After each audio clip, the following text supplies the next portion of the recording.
So let's start with why protein is even more critical after bariatric surgery or when you're using GLP-1s, and why it's also more critical than any other macronutrient. So protein isn't just about building muscle.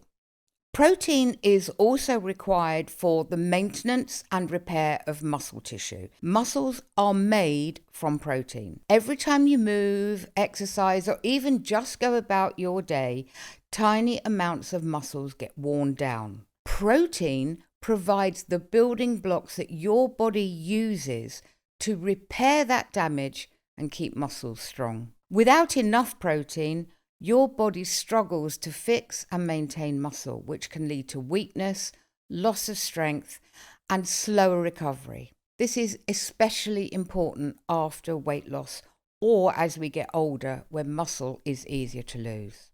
And the last point is critical. Muscle tissue is metabolically active. That means it burns calories even at rest. When you lose muscle, your metabolic rate drops, and a lower metabolic rate makes weight regain more likely. So adequate protein isn't just about preserving muscle for appearance or strength. It's about preserving your metabolism and protecting your long-term weight loss success. Let's look at your skin, hair, and nails. Hair and nails are mostly made from a protein called keratin. And your skin relies on protein to stay firm, elastic, and able to repair itself. When you don't get enough protein, your hair can thin or shed, nails can become weak or brittle, and your skin may look dull or heal more slowly.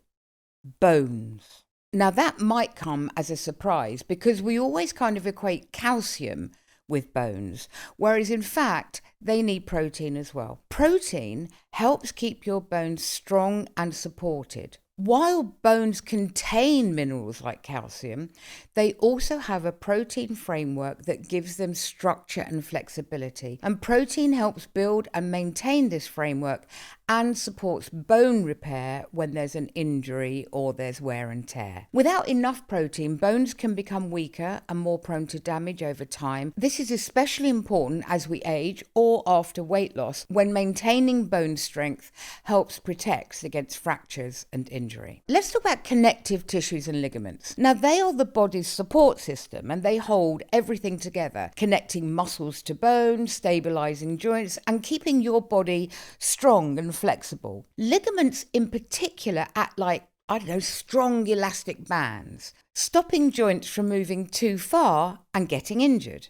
They're made largely from protein, especially collagen, and without enough of this protein, your body can't repair or maintain these tissues properly. That can mean weaker joints, slower healing, more aches and pains, and a higher risk of injury, especially after weight loss or again as we get older. The internal organ structure, i.e. your heart, lungs, liver, kidneys, and stomach, they all help you to breathe, digest food, clean your blood, and keep everything running day to day.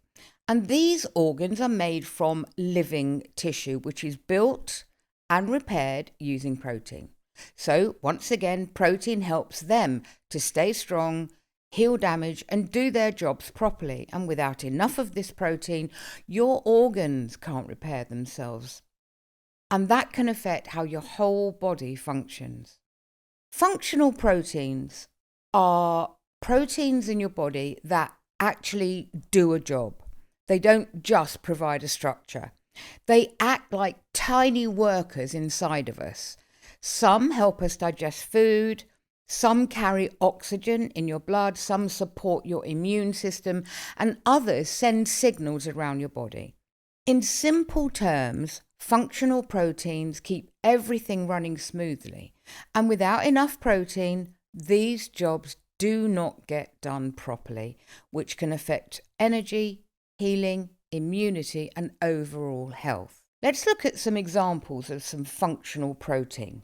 First of all, we've got enzymes. Enzymes help chemical reactions happen, like digestion and energy production. Hormones are the ones that send messages around the body, controlling things like hunger, metabolism, and mood, for example, insulin. There are also something called transport proteins, and they carry things where they need to go, like oxygen in your blood or nutrients into cells. Now, we've all heard of antibodies. These are immune proteins, and they help your body to recognize and fight infections. There's also something called contractile proteins. Simple, really. They allow muscles to move and contract. Structural proteins support and strengthen tissues like skin, hair, bones, and connective tissues like collagen and keratin. And then we've got storage proteins. And these are proteins that store nutrients for later use. For example, iron.